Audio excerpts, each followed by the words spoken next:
There is more than a lifetime between these logos.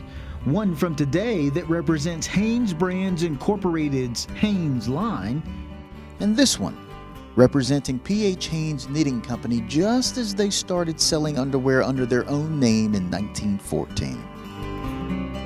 But the story of P.H. Hanes Knitting being celebrated with a historic marker on 6th Street between Church and Main doesn't begin with a cotton ball spun into a garment. It begins with tobacco in the 1800s. Here is a field of tobacco, a commodity whose sweet-smelling, enjoyable-tasting smoke has contributed to man's pleasure for centuries. In 1872, at just 27 years old, Pleasant Henderson Hanes and his brothers John Wesley Hanes and Benjamin Franklin Hanes created P.H. Hanes and Company. They specialized in making the oldest form of tobacco, plug tobacco. It's made from the heavier grades of the plant. The tobacco was mixed with a syrup and compressed into a brick-like mass the size of a deck of cards. Pleasant found success in the tobacco industry, producing multiple brands, including one bearing his own nickname, Early Bird. The company supplied tobacco users until 1900, when Pleasant sold the company to R.J. Reynolds. Well, Ples was never a smoker himself, and his wife, Mary Lazora Fortune Hanes from Texas, was a proud member of the Women's Christian Temperance Union. So she was adamantly opposed to anything like tobacco or alcohol related, and in fact, this is why he turned down an offer from Asa Candler to be an investor in Coca-Cola, because she did not like the cocaine component to Coca-Cola. Now there's a soft drink from the Coca-Cola Company that makes it fun to be thirsty. Rosalie Hanes Horton is Pleasant's great-great-granddaughter.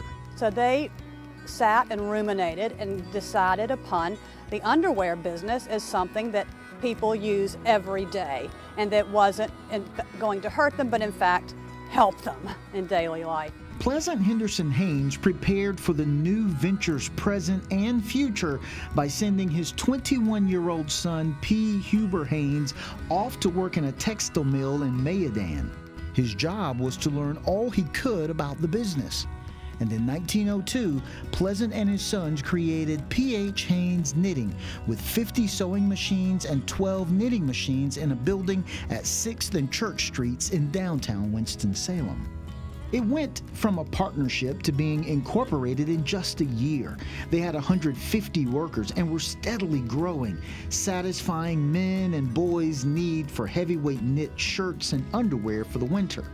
They created their first union suits, the one-piece underwear, in 1913, but it was a year later before the buying public would hear the name P.H. Hanes Knitting. That's when Pleasant abandoned the model of only supplying products for private labels. They created a modest advertising budget and opened an ad agency in New York City and sold products under the Hanes brand for the first time. This is New York, a miracle city, a city of tall buildings, narrow dark streets, magnificent parks, broad avenues, homes and schools, stores and theaters and palatial hotels. A fascinating city, an incredible city, the commercial, financial, trading, and cultural heart of a great nation, the United States of America. While spending time in the Empire State, Pleasant gained an appreciation for Central Park and the emerging urban park effort that had begun around the country. He brought that effort to Winston-Salem, where he donated 50 acres of land to city government for a public park, Hanes Park, as a gift commemorating the merger of Winston and Salem in 1913.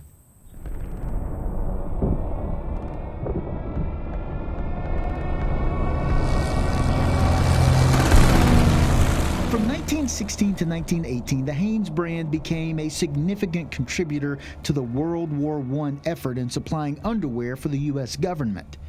They could not provide Hanes-branded products for the public during the war, but within a week of the armistice, the company had enough commitments to claim the next 10 months of production. P.H. Hanes Knitting grew with the town. It was a growing employer in 1920 when Winston-Salem was the largest city in the state, and under Pleasant's leadership, it grew to more than 5,000 employees. Not only was the company buying millions of dollars in cotton from North Carolina farmers, paying taxes into the community, and sending its leadership to sit on several boards and commissions, both around the city and the state, but it was also generously providing for its employees. The Haynes workforce enjoyed a rich benefit package. P.H. Haynes Knitting paid the full cost of the employee pension plan, no matching requirement for employees. Health care? Paid. Vacations, holidays, unemployment, and workers' compensation, all provided 100% by the company. Because it was the right thing to do. And P.H. Haynes was the opposite of a robber baron and a greed is good capitalist. On the contrary, he truly believed that business and industry were first and foremost a public service, and that the goal should be to uplift the prosperity of the entire community, line everybody's pockets and not just his own. And that was quite different from the prevailing ethos of the day. So he was not about exploiting the labor force to eke out more profits or compromising the quality of the product ever. And he knew it was better business to have a partnership with labor instead of to be antagonistic to them, because frankly he was so appreciative of all of the hard work. He knew that that's what made the business probably more than he did. So he was always about showing gratitude to the workers and increasing the benefits package as quickly as they could. Pleasant ran the business until his death at 79 years old in 1925. His eldest son, P. Huber Haynes, the one he sent off to work in the textile mills in Mayodan, had been the vice president and general manager. His experience in the mill was key in his years of leadership from 1925 to 1956. During his time, P.H. Haynes Knitting continued to sell to the U.S. government, turning out well over 40 million garments for the Army, Navy, and Marines, an effort that earned them the coveted E for Excellence award for never missing a shipment or having defects. The company had more than 17 acres of production space under roof in Winston-Salem in 1938 with 4 plants and was on the state's honor roll for sanitation and good working conditions. However, the demand for the product by civilians after the war led to Huber expanding by having plants built in Sparta and Jefferson, North Carolina, and Galax, Virginia. When P. Huber Haynes Sr. retired in 1954, his son P. Huber Haynes Jr. became the 3rd generation to run the company. After his first full year, they recorded a 21% increase in sales, the best in the company's history. In 1963, sales were in excess of $45 million, almost twice what it had been in 1950. And it continued to grow with plants being built in Texas and New Mexico. Huber Haynes Jr., an accomplished athlete, also contributed to the culture of the company through the creation of a company recreation program. It included golfing, fishing, bowling, square dances, rodeos, big barbecues, and picnics. The company was expanding its culture from the walls of its massive brick buildings into the leisure time of its 9,200 employees, and all of it was being documented by the in-house magazine, The Haynes Knitter. Successive years under Huber Jr. saw growth, including a plant being built in Davie County and an eventual merger with Haynes Hosiery Mills to create the Haynes Corporation.